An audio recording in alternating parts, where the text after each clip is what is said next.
OK.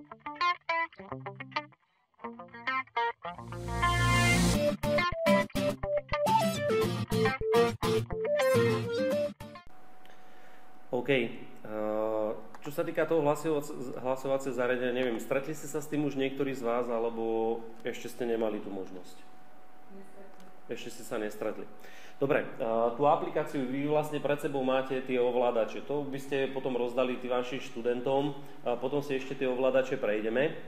Ale čo je základné, keď už si tú aplikáciu nainštalujete, tak budete mať ikonku niekde na ploche. Hej, tam vám to samozrejme nechám, takže ja ten program jednoducho len spustím a pôjdeme teda postupne krok po kroku, čo by ste mali urobiť na to, aby ste si dokázali vôbec nejaký test vytvoriť a samozrejme potom ho vyhodnotiť. Čo je dobré je, že vy si vlastne v rámci tohto hlasovacieho zariadenia môžete kontrolovať dochádzku študentov, môžete si tam tých študentov zaevidovať a budete ich tam všetkých vidieť, rovno vám to vyhodnotí, čiže nemusíte rátať body a neviem čo podobné, ale dostanem sa samozrejme k tomu.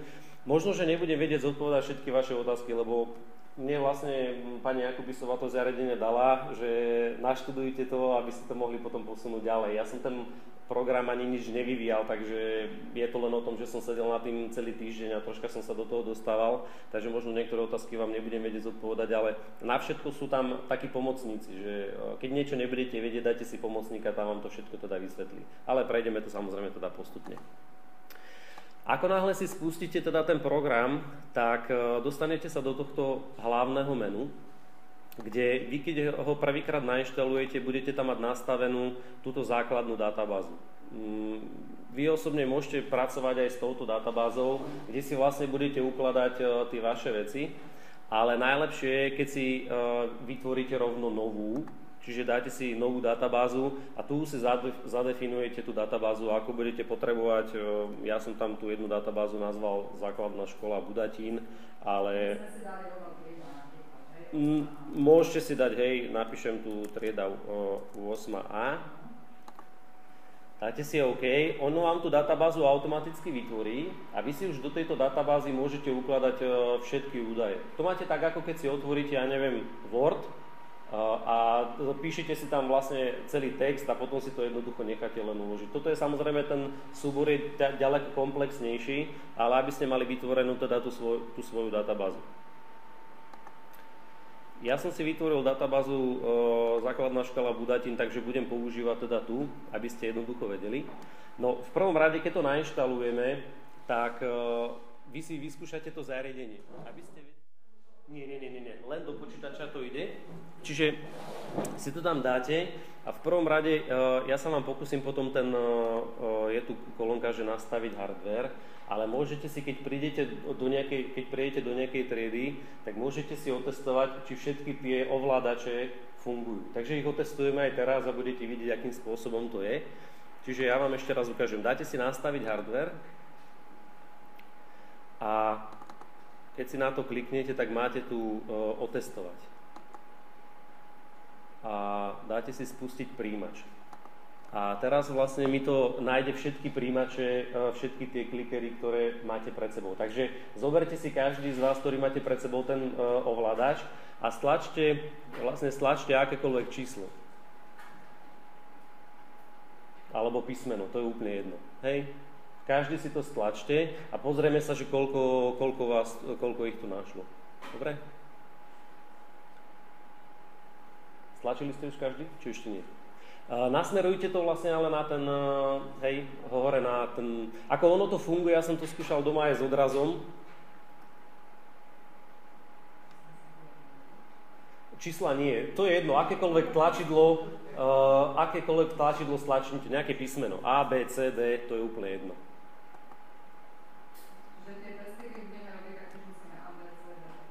Áno. Sú potom ešte aj hlasovacie zariadenia, ktoré majú možnosť dávať aj čísla, ale toto je obmedzené len na tieto písmena. Dobre, takže pozriem sa 2, 4, 6, 8,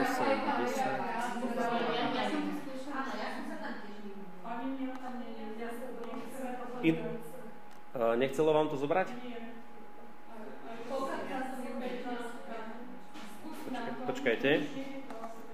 Mne tu vyhodilo to nič.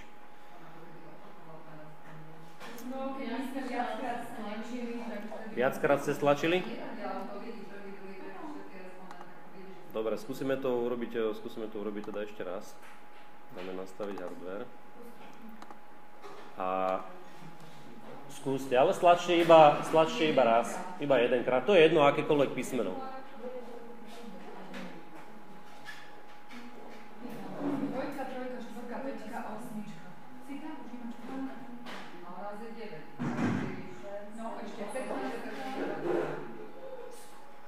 No, ešte som vám zabudol povedať, niektorí z vás máte ešte na zadnej strane, lebo sú nové, tak si vyťahnite tie listočky, lebo vám tým pádom baterka tam nemá kontakt. Niektoré už sú dané dole, čo som skúšal, ale niektorí ešte máte tie, tak si to len vyťahnite. Dobre, no. Chybička sa vloudila. Dobre, takže koľko vás tu je? 2, 4, áno.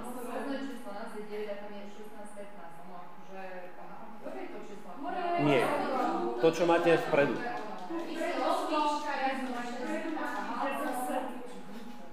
Čiže každý ten ovládač má svoje špecifické číslo.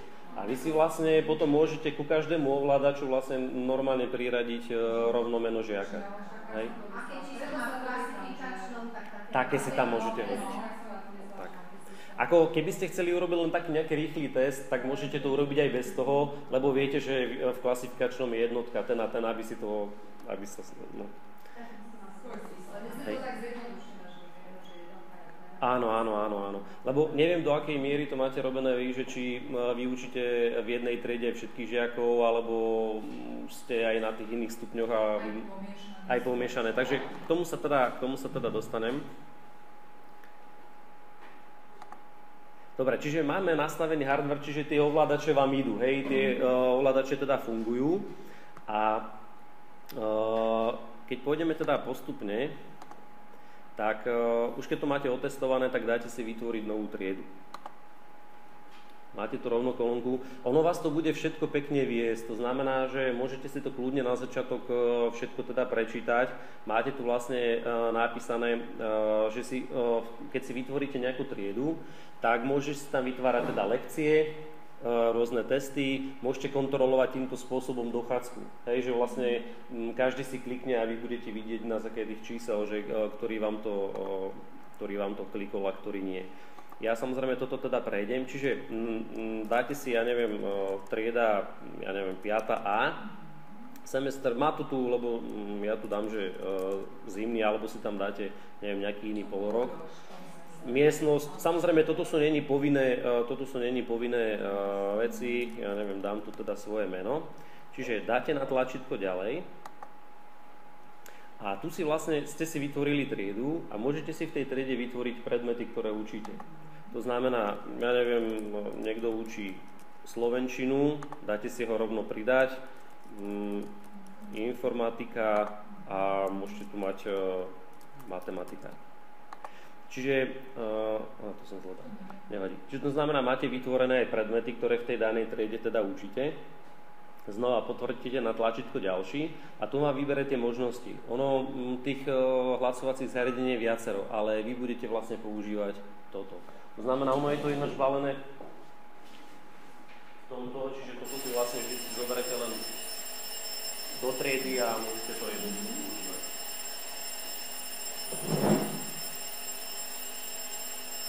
Takže si to zakliknete, aj že používate tento ovládač, znova dáte ďalší. Názov vysielania, to je len, aby ste vedeli, je to len viac menej informatívne, ale tunak si potom môžete zavoliť ignorovať identifikačné číslo študenta, lebo každý ten kliker má také dlhé špecifické číslo. Aby ste to nemuseli potom všetko zadávať do tých zoznamov, tak kľudne si to dajte, že nech to ignoruje. Hej? Ja vám to potom ešte ukážem ďalej. No a tu vlastne môžete urobiť to, že buď to jednoducho celé uložíte si túto databázu, alebo si rovno teraz vytvoríte ten menný zoznam tých študentov. Ja to teda vytvorím, dám tu len nejaké 4 mená, aby ste jednoducho vedeli. A ako náhle kliknete na ďalší, tak tu máte pekné menu. Vytvoriť. Na začiatku to vytvoriť. Tak, na začiatku to vytvoríte. Identifikačné číslo študenta, dajte si tu teda číslo podľa toho klasifikačného hárku. Hej, zoberiem príklad, že som 1 a dáte ho automaticky uložiť. Môžete si tam dať vlastne všetky údaje, aj telefónne čísla, ale toto asi nebudete riešiť, úplne zbytočné. Keď chcete pridať ďalšieho študenta, Janko Mrkvička, dáme mu, že má 2. Dáme tu teda, keď je vás tu toľko dám, tak dáme aj nejaké dievča. A takto si vlastne postupne môžete pekne vytvoriť teda ten zoznam tých vašich študentov. A ako náhle dáte na tlačítko ďalší, tak vlastne máte celú tú triedu vytvorenú. Dobre, máte tam spravený zoznam, dáme dokončiť. A môžete si to potom pozrieť, ako ste to vytvorili, kolónka správovať moje údaje. A tu už budete mať vytvorené všetko. To je vlastne tá trieda 5A, ktorú som teraz vytvoril. Ja som to vytvoril, lebo som sa s tým už doma hral, mám vytvorené nejaké testy, takže mám to v trieda 8A. Ale budete tu vlastne vidieť všetko. Keď si na tú triedu kliknete, tak vám automaticky ukáže tie predmety, ktoré tam učíte. To sú matematika, informatika, slovenčina. Vidíte tu zoznam teda tých študentov a môžete si tu vlastne zadefinovať aj v akých vyučovacie hodiny, v ktorých hodinách to učíte. Môžete si potom pozerať tú prítomnosť teda tých žiakov a podľa toho, ako oni teda na to kliknú. Ale čo bude pre vás samozrejme dôležité je, že túto triedu máte vytvorenú, ale keď si budete chcieť vytvárať teda tie testy, tak tu na dole máte potom triedy, lekcie, štandardy, kľúče, odpovedi. Neviem, ak používate niektorí z vás také tie zložitejšie testy a máte test A, B, C, D, E, že vlastne tie otázky sú rovnaké, len sú poprehadzované poradia, aby neodpisovali medzi sebou, tak tu si sem môžete potom zadať aj také tie kľúče tých odpovedí, aby vám to tie testy potom pekne opravovalo. Ale vytvoríme nejakú ďalšiu lekciu. Môžete si tu kliknúť na, vidíte tu hore nová lekcia. Názov lekcie, môžeme tu dať ako teraz. Áno. Toto všetko si, keď vy mi to nainštalujete do počítača, toto všetko si môžem vytvoriť aj bez toho, že to bude mať zapojené? Áno, áno.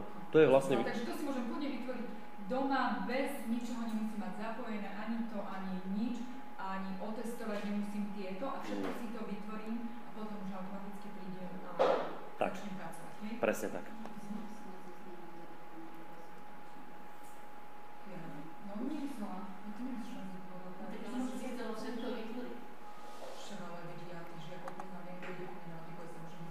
Môžete aj tak, to už je veľmi individuálne.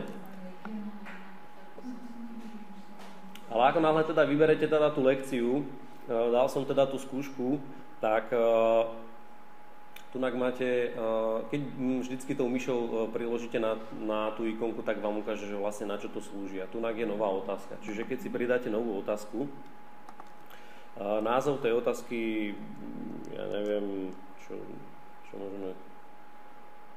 Znova dám teda, že je to nejaká len skúška.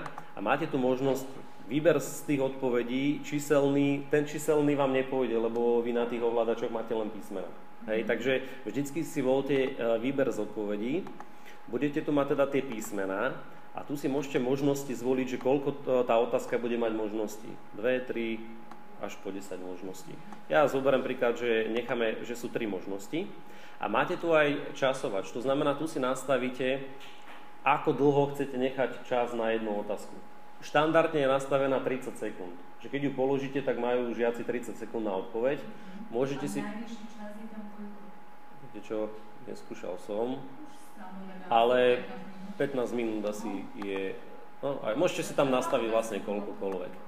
Ale štandardne je teda tých 30 sekúnd. Môžete si aj zvoliť, že koľko bodov je za otázku a koľko možností. Lebo môže mať niektorá otázka aj 2 správne odpovede, takže tu si navolíte, že koľko tých správnych odpovedí je a zvolíte si, že ako to chcete, aby to bolo rozložené. Či to chcete hore otázka a dole budú odpovede, alebo to chcete mať takým spôsobom.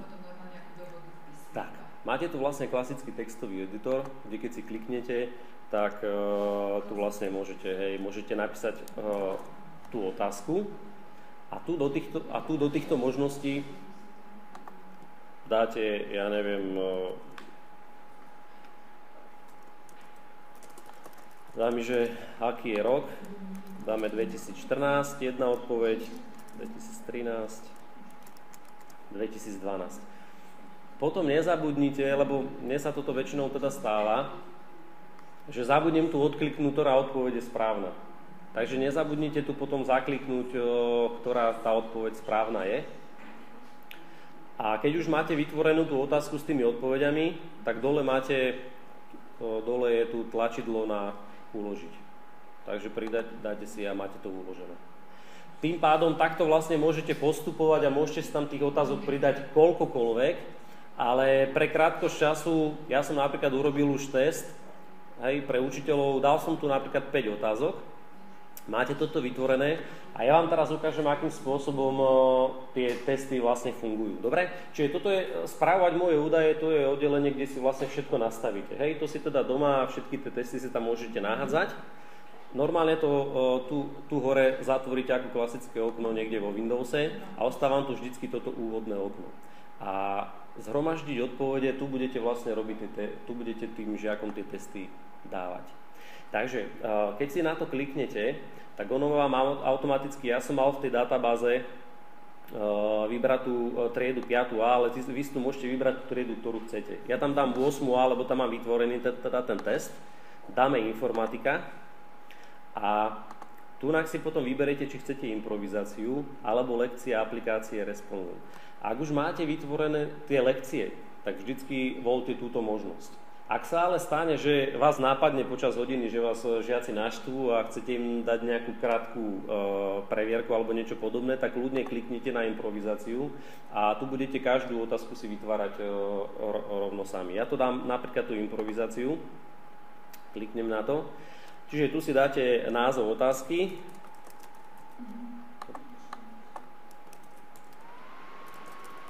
Aký je rok? Vybereme si výber z odpovedí, dáme 2 body na otázku, dáme 3 možnosti, písmena, šanca, správna odpoveď, ja neviem, zadefinujem si, že správna odpoveď je B. Ono to tu dá tú hviezdičku, takže treba si teda dávať pozor. A keď dáte OK, tak táto improvizácia vlastne slúži na to, že vy si vlastne tie otázky môžete vytvoriť napríklad aj v PowerPointe. Ak využívate napríklad tieto interaktívne tabule a používate PowerPoint, tak vidíte, že tu sa ma nepýtalo, že aká odpoveď, lebo ja som tam dal iba, že aký je rok, ale nepýtalo tej možnosti, že je 2014-2013. Toto je vlastne nastavené na to, ako keby ste si chceli otvoriť ten PowerPoint. Čiže keď otvoríte PowerPoint, tak automaticky vám to takýmto spôsobom pekne hodí. Vy si v tomto PowerPointe môžete napríklad vytvoriť nejaké tie otázky, alebo prechádzate napríklad len nejaké učivo v PowerPointe, ak máte, neviem teda, ako používate na prezentáciu pred žiakmi, či máte nejaké tie, čo kedysi bývali ešte tie fólie, alebo už používate PowerPoint, alebo neviem čo, tak kľudne v tom PowerPointe môžete napríklad prechádzať si nejaké učivo a popri tom môžete vlastne využívať. Poviete tým žiakom, že z toho učiva nejakú otázku a vy tu vlastne, ako máte toto horné pole, tak týmto tlačidlom, tam sú tie káble, troška to nastavím.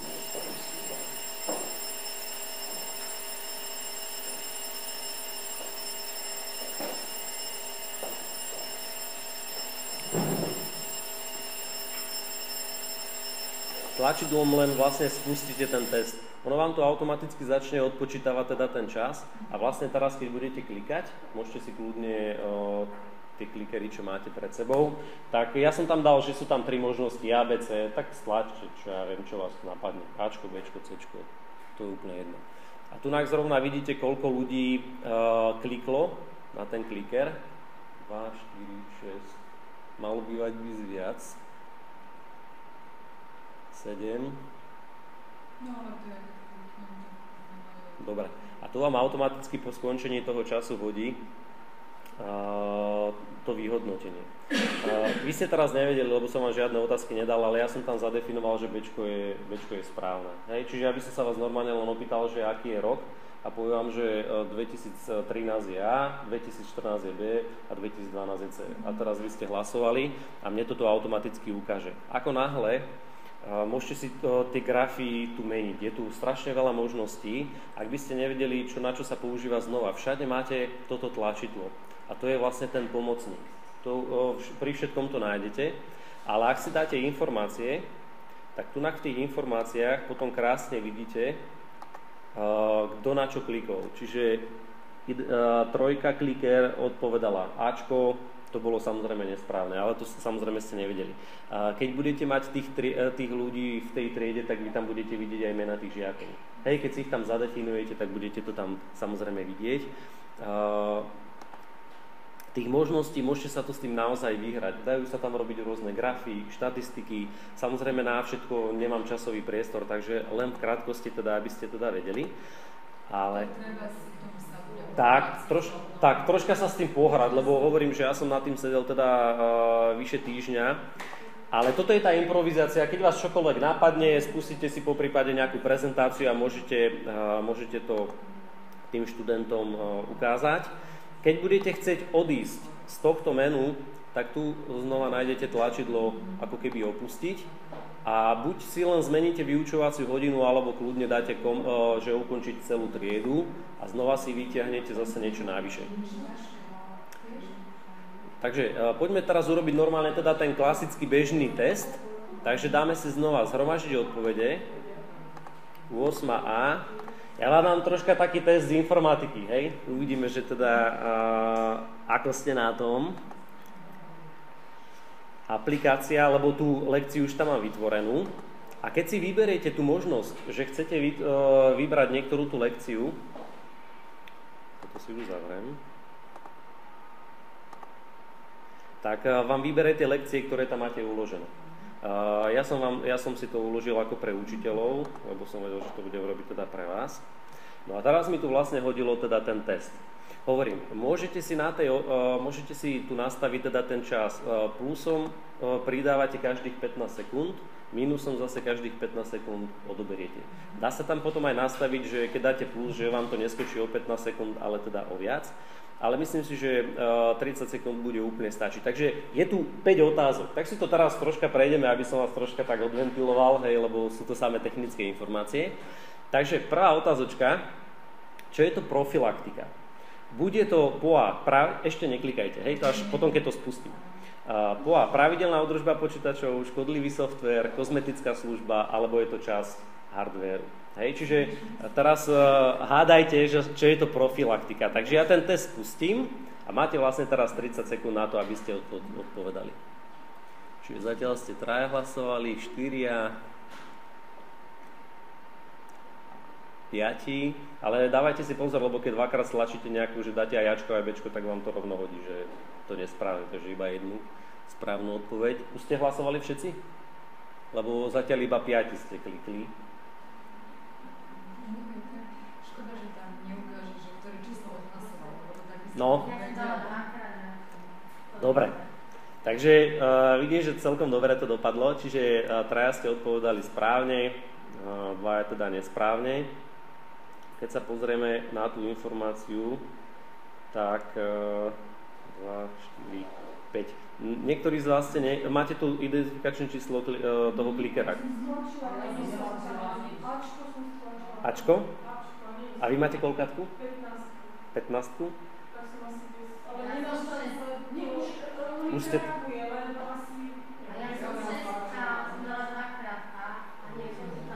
Vás to nehodilo. Dobre, uvidíme, čo to bude robiť pri ďalších otázkach. Dobre?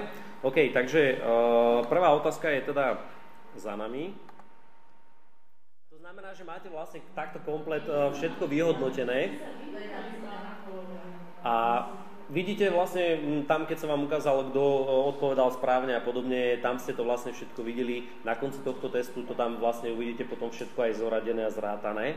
Ale keby ste sa náhodou, že si omylom tu niečo zavriete alebo niečo podobné a chcete sa k tomu vrátiť, tak keď si dáte správovať moje údaje a dáte si tu dole správy, tak tu vám bude ukladať úplne všetky testy, ktoré ste urobili. Akékoľvek. To znamená, to sme robili, dneska je 2.9., to sme robili tento druhý test, takže ja ho otvorím A tu máte normálne, ono vám to, môžete si to kľudne ako keby aj vytlačiť, kompletne vyhodnotené všetkého. To znamená, že vidíte tu, budete tu vidieť samozrejme meno toho študenta. Hej, a nájdete tu každú otázku, nájdete tu v podstate naozaj, ako sa hovorí, všetko. Dobre, takže aby ste sa potom vlastne mohli k tomu vyhodnoteniu nejakým spôsobom vrátiť a kľudne po prípade nejako ešte to skontrolovať alebo niečo podobné, tak môžete sa s tým nejakým spôsobom vyhrať. A dá sa tak podľa žiaka, napríklad jeden žiak a pozície, napríklad pre rodičov na rodičovskom, Dá sa. Tých možností v tomto programe je strašne veľa. Ja som sa za ten týždeň nedostal ku všetkým tým možnostiam, takže keď budete robiť tie testy, tak vám veľa vecí sa tam potom nejako vybaví. Tam už uvidíte, dá sa ešte urobiť aj toto, takže s tým sa nejakým spôsobom pohráte. Toto je len o tom, že aby ste vedeli, že čo sa s tým programom a s tým hlasovacím zariadením dá robiť. Zistili sme, že má to teda aj tie chybičky krásy v rámci teda toho hlasovania, hej, to sa dá, ale myslím si, že je to výborné aj možno na také krátke 5-minútovečky a aby sa tí žiaci možno tak odreagovali. Potom v rámci toho testu tu máte potom rôzne možnosti ešte prepnúť do toho improvizovaného režimu, keď zrazu budete chcieť ešte nejakú otázku zadať alebo niečo podobné. Máte tu potom, že môžete zadefinovať aj množinu odpovedí, hej, že napríklad zadefinujete správna množina odpovedí od A po B, hej, alebo od A po C. To znamená, to je ale síce už ale len aby ste vedeli, že je tam tých možností naozaj strašne veľa. Môžete tam kľudne dať otázku áno, nie a nech oni samozrejme teda odpovedajú. Vy buď si tú databázu vytvoríte, alebo je tu ešte možnosť, keď napríklad, ja neviem, či si brávate svoj notebook do každej triedy, kde idete, alebo aj používate niekoho iného. Svoj. Ale určite sa vám už niekedy stalo, že vám, odišiel notebook a prišli ste o dáta, predpokladám asi. Stalo sa vám to už niekedy? No. Dobre, to znamená, najlepšie bude, keď si budete tú databázu vytvárať, tak si ju zálohujte.